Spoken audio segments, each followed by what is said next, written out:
You know what old Jack Burton always says at a time like this? Who are you? Jack Burton. Me. Hey there guys, this is Richard, your host, with another marvelous video. Greg Pak, the writer of this comic, seems to be having an absolute blast bringing together the legendary characters of Jack Burton and Snake Plissken. These two icons, with their distinct outlooks and characteristics, truly shine when they finally meet in the first issue. The crossover, which could be seen as a gimmick due to their similarities to Kurt Russell, turns out to be a logical and enjoyable partnership. On one side, we've got Jack Burton, the quick-witted and unbelievably lucky adventurer. On the other, Snake Plissken, the battle-hardened, no-nonsense tough guy. Plissken's no-nonsense demeanor complements Burton's quirkiness, and it'll be fascinating to see how they work together in the rest of the series. In this video, we'll explore the 6 issues of the awesome comic titled Big Trouble in Little China: Escape from New York. So, get ready for some uber-cool action that blends the supernatural with high-octane action. Before we go into our explanation, we have a very small request. If you like our content, please support us by subscribing to our channel. This is a small click for you, but for us, it means a lot. Thank you. Let's begin. The prelude to the giant Big Trouble Escape mix-up. The year was 2001, which was ahead of the timelines of both movies by a few years. But since Jack Burton from 1987 and Snake Plissken from 1997 were in the same timeline, you know there had to be some kind of time traveling involved, right? Well, yes. And this was orchestrated by a man named Bobby Lou in 2001. We know that Snake Plissken rescued the president in the year 1997, but Plissken destroyed the tape that contained all the important information on nuclear fusion, which was the only way of safeguarding the world from a global nuclear war. Although the movie ends after the snake walks away, the comic tells us that the war did, in fact, become a reality. Bobby Lou was working as a security guard at the federal building in Lubbock in 1997 when the war broke out and hit the building. Most of his colleagues died, and the ones who remained ditched their uniforms and took off within weeks. Although they were private contractors, Bobby took an oath to defend the United States of America. That's why he decided to summon Snake Plissken, the man, the legend, the anti-hero. Bobby was the last federal employee in the Southwest region, so he authorized himself to access the government's database, where he found records of the government's secret vault of supernatural research. He didn't have much of an idea as to how it worked, but he read the manuals and started tinkering. The Chinese scroll seemed the most prominent of the magical objects that Bobby had found. But more importantly, the scroll was the only thing he could work with because the scroll was written in Mandarin. So, on the day when the comic's events took place, he opened the scroll and called for Snake Plissken, the hero of Leningrad, the youngest soldier ever to be decorated by the president for bravery. But why did Bobby need Plissken? Well, his job was to rescue the folks of the Federal Culture Bunker right outside of Cleveland and take them to the city-state of free Toronto. But who were these people? Well, in the event of a civilization-threatening disaster, the government had provisions for collecting the nation's cultural treasures, which included physical objects, libraries, databases, as well as people. In this case, the disaster happened so fast that the collection process was tragically limited, but they still managed to save America's one of greatest cultural heroes, a singer named Blind Apple Mary. And as it happened, both Burton and Plissken were huge fans of Blind Apple Mary. But why did she need to be rescued? And from whom? Well, the comic is set in a dystopian world, right? Each of these worlds has a group of armed men and women who seize control and power. In this case, it was a group called the Marauders. So, Bobby Lou used the Chinese scroll and his crappy Mandarin to summon Snake Plissken, but he goofed up the incantation a bit. Pork Chop Express enters Snake's world. We're transported to Lubbock, Texas in the year 1987. Jack Burton was driving his iconic Pork Chop Express, talking to himself. He'd pulled off quite a few stunts, you see. I mean, fighting ancient sorcerers and monsters 100 feet below San Francisco was no easy job, but someone was not happy.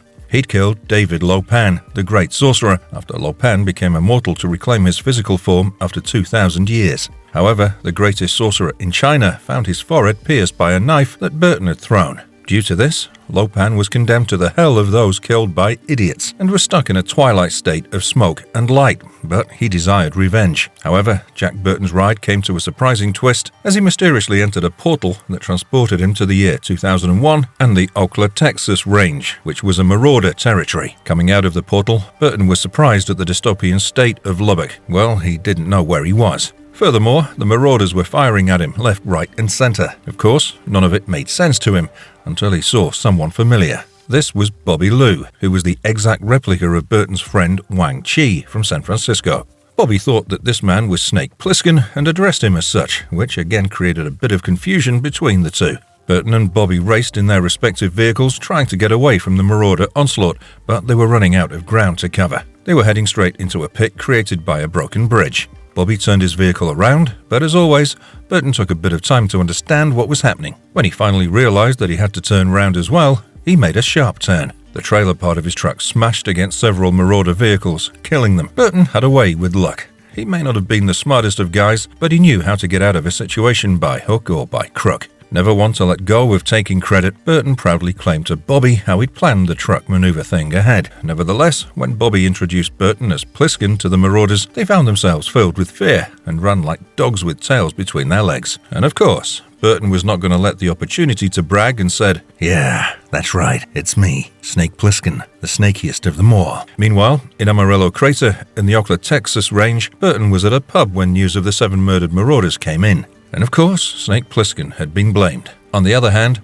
Bobby and Burton reached the Lubbock Army Base, the place from where Bobby operated. Once Bobby brought him up to speed, Burton tried to tell him that he was not Plissken, which was when the real Snake Plissken arrived. Plissken was pissed off about being framed for murdering the 7 marauders as they were all gunning for him, so he wanted to kill Burton and give his body to the marauders to settle things. However, the 3 of them soon reconciled when Bobby informed them about the whole mess surrounding Blind Apple Mary and her siege. The rescue and Lo Pan's ruse. However, there was another issue.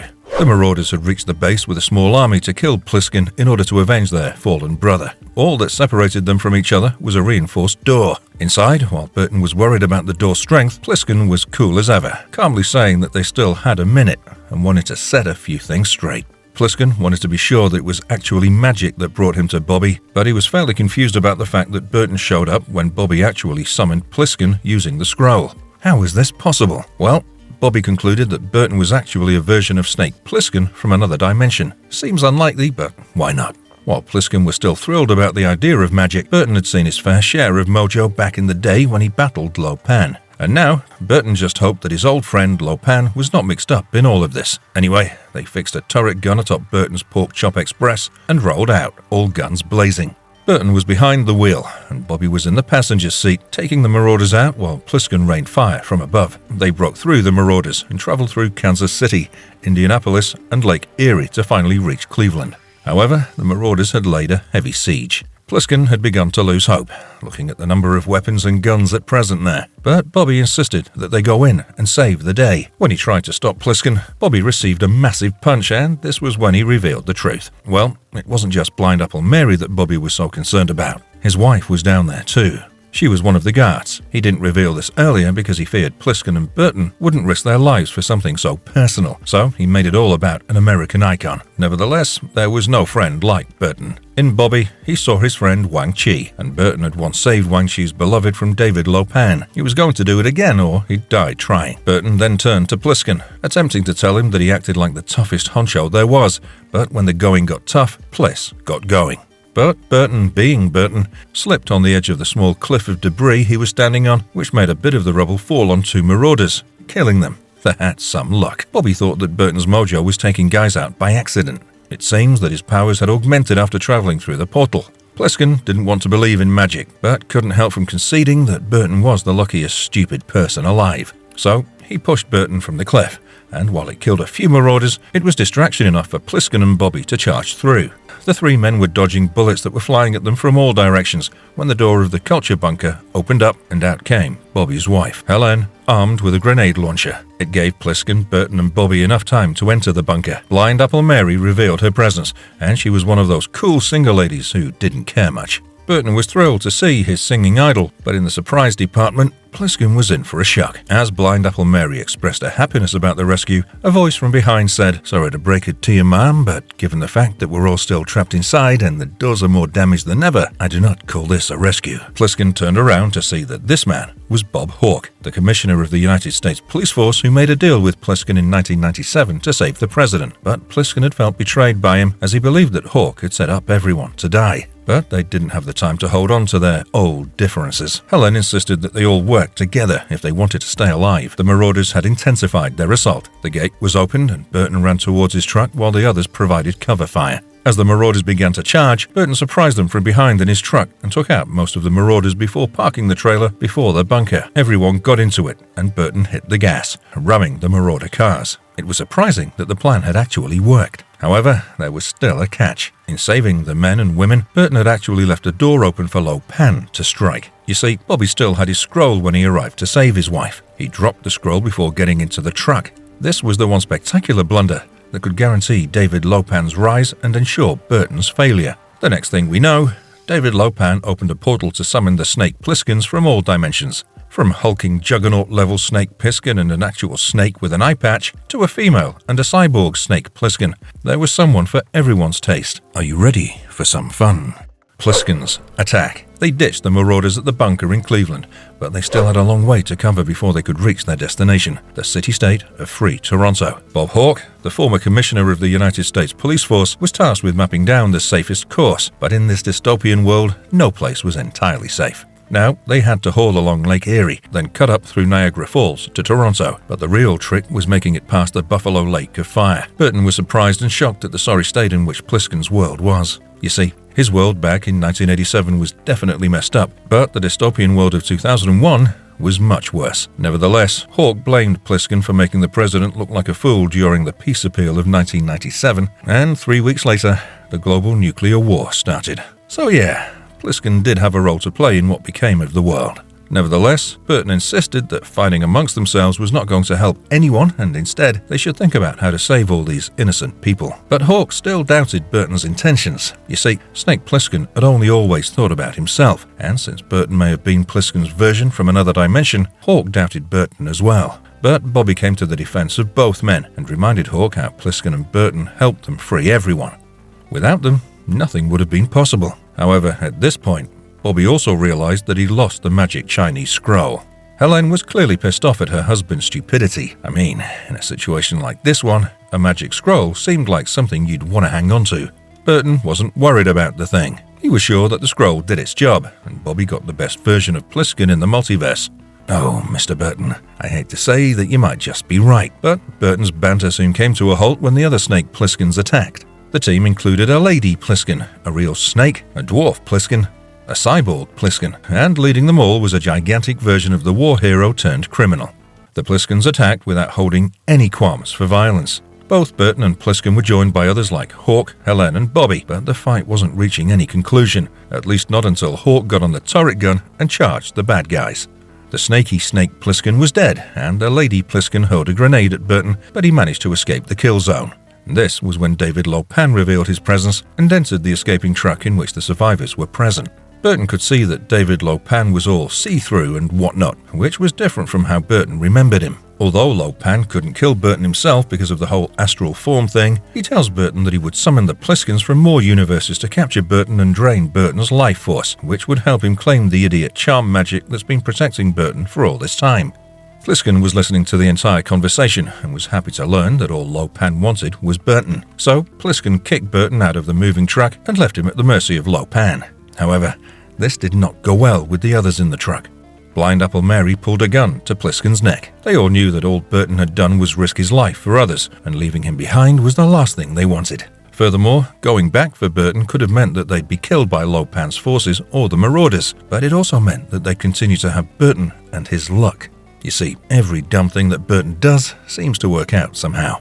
Blind Apple Mary noted that if boys really got the kind of luck magic that Lo Pan was talking about, the stupidest thing they could do was to leave him behind. Plissken reluctantly agreed. The big Plissken and the cyborg Plissken were chasing Burton when they found themselves gunned down by the real Plissken. Burton was happy to be rescued, but the innocent man thought it had been Plisken's plan all along to use Burton as bait so that Plissken could get a good shot. You may think that Jack Burton was a total dummy, but sometimes he could come up with some amazing plans. It's entirely another thing that the viability and effectiveness of these plans may be questionable, but the plans did sound great. He concluded that all Lo Pan wanted was Jack Burton, so he was going to give Lo Pan what he wanted, but with a twist. Burton assumed Plisken's identity and headed straight to Lo Pan's camp. You see, by doing this, Burton would be privy to all of Lopan's plans, and when he'd go to attack Burton, they'd find the awesome and battle-hardened snake Plissken in Burton's skin.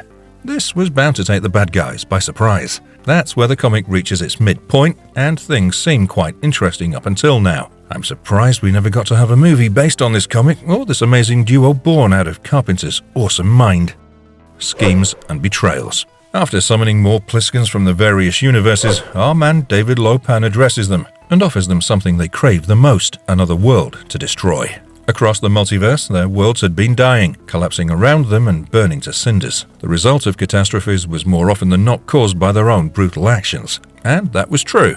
The real Snake Plissken had plunged his own world into chaos and destruction simply because the president didn't give him a heartfelt thank you note and didn't appreciate the sacrifices of those who were killed in the process of saving him. So, David Lopan offered them a chance to live and not die in the hellholes that they called home. They'd been saved by him and summoned through space and time so that he could give them a fresh world to rule. Of course, it had been bombed and broken and was left in shambles, but that only meant one thing: no more laws and lawmen who plagued the Plisskens. And Lopan asked only one thing in return: that they killed Jack Burton. Meanwhile, Bobby, who was driving the truck to bring the survivors to safety, was moved by Burton's decision, but more importantly, he was feeling guilty of abandoning Burton. Someone who said that Bobby was his best friend in another world. Helen insisted that they were guards and their only job was protecting the people of the truck, no matter the odds. But Bobby didn't want to be someone who let his friends simply walk off to die, especially after all that Burton had done for him. Hawk had started showing his true colors by now and insisted that Burton should be left alone, as it was his choice to go to Lopan and his Plisskens. Hawk reminded Bobby that saving Blind Apple Mary was more important, which the single lady was not taking kindly. She reminded Hawk not to make it about her because she didn't ask for anyone to die for her. Snake also believed that going to save Burton would actually undo his heroic sacrifice thing and would put everyone else in danger. But Blind Mary reiterated her belief in magic and the fact that Burton should be kept close because he had that crazy luck with himself. You don't let that kind of a thing slip from your fingers once you have it. In fact, she also revealed that she knows a little something about magic. But what did she mean? Well, time for a little backstory. In the year 1935, Mary was 13 years of age. She would play the thing almost always, but her father didn't like it, who believed that she was playing the devil's music, and apart from that, girls were not really allowed to play any music back then. But she felt alive only when she was playing the guitar. Nevertheless, Mary's father broke the instrument into 1,000 pieces. Heartbroken, Mary wandered through the apple orchards and stumbled out of the orchard before wailing like a breaking willow. She was aching for the thing he'd lost forever, and for her life as she saw it stretching out before her. As her eyes started to burn, she felt her magical guitar in her hand, and since then, she never left it. Nevertheless, Plissken realized that they were being followed. Plissken knew that he had to go back for Burton or else many lives would be lost. Hawk, being Hawk, reminded Plissken he should either save Burton or kill him, as the sorcerer wanted only Burton. On the other hand, Burton reached the other Plisskens looking like one of them. Now, more members had joined the group, including an ape-like Plissken, 2 wolf Plisskens, and one that looked like a sophisticated hitman. Here, Burton tried to reason with the Plisskens in his own special way. He said that they shouldn't blindly trust the sorcerer because they might be under a charm that stopped them from asking too many questions. Of course, he'd promised that he would give them this world, but what was the proof? Burton, in his sorry attempt to convince the others, blurted out that he was a trucker in his world and that the union should make the employers toe the line. The Lady Plissken found this rather funny and beneath a Plissken. So, Plissken started to sound more convincing by telling her that he was a murder trucker, whatever that meant. He goes on, "I truck around and murder people." He even went on to say that he was ready to murder all of the Plisskens with his bare hands. Maybe he went a bit too far this time. Nevertheless, before Lady Plissken could get more offended and attack Burton, the real Snake Plissken showed up. He tells them that he went ahead to check the caravan and learned that Jack Burton wasn't with the caravan. In fact, he came amongst the Plisskens looking like them. So they had to take a test to prove who among them was an imposter. Now, here's where things get pretty wild. The thing about Jack was that he was lucky, so lucky that he can't really be killed. So, if he shot someone and they didn't die, they were him. And if they did die, they could be left off the hook. That was some devil kind of a test which you failed, even if you passed it. Snake kills one of his versions, but goes a step further to breed more enmity in the group. He reminds them that none of them is really a team player, and that only one of them should survive in the end. This was the spark that the fuel needed, and in the next moment, the Plisskens were after each other's lives. Taking advantage of the chaos, Snake asked Jack to make a run for it. While the Plisskens took their other versions out, the Lady Plissken chased after Burton and Snake, who had found a car to escape. The interesting thing about her was that there was a thermonuclear device installed in her chest, which would blow up everything within a 10-mile radius if her heart ever stopped functioning.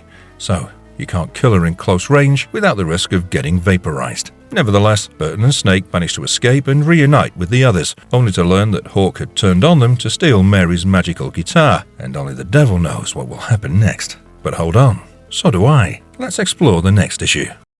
Good guys versus bad guys versus more bad guys. But where did Hawk take Mary's guitar? You see, the government of America had been reduced to a mere 112 surviving soldiers and officials. As of now, they were all huddled up in a secret bunker, looking for ways to take control of the nation and drive the marauders out or overpower them. The marauders controlled the plains and Midwest from the Oklahoma, Texas range to the Great Lakes. Furthermore, the King of Jersey continued to mass-produce nuclear materials in Pennsylvania in preparation for an invasion of eastern Ohio.